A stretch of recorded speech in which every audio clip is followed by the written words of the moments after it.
La tendance générale, c'est quand même la croissance de l'activité humaine, notamment agricole, la croissance des villages, la croissance de la culture, qui vient empiéter sur le territoire de la faune sauvage, qui elle-même du coup va venir s'en servir et va venir provoquer des dégâts qui sont graves pour les gens qui vivent là, d'une part des dégâts économiques, parfois des dégâts pour leur vie, et donc ça provoque évidemment une hostilité et des représailles.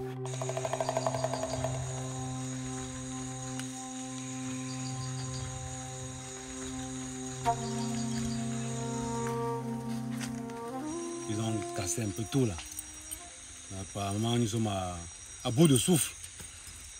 On ne sait pas comment on va faire.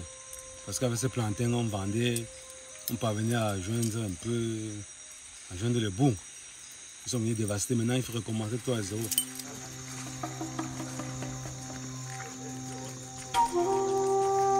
sont passés par là et en passant, ils ont déféqué ici. Et ils sont en train de voler de cette. Comme ça, on est sûr que nous sommes sur les gorilles.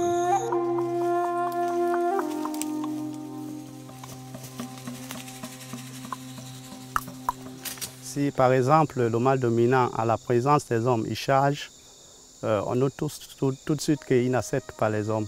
Mais si lorsque les membres de l'équipe de suivi se présentent et qu'ils continuent à vaquer normalement à ses occupations, à leur occupation quotidienne, c'est-à-dire ils mangent, ils jouent, ils font leur nid et dorment, sans que la présence n'inquiète le groupe de gorilles, en ce moment-là, on peut estimer que le groupe est habitué.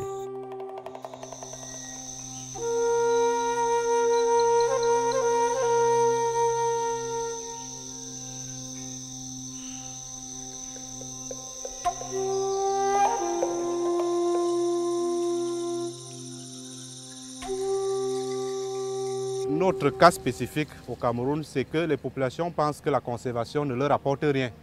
Il faut vraiment apporter un équilibre pour que les populations comprennent qu'en conservant, on peut également se développer. On ne peut pas tuer un éléphant. Le mal en face. Si on t'attend un éléphant, c'est la prison.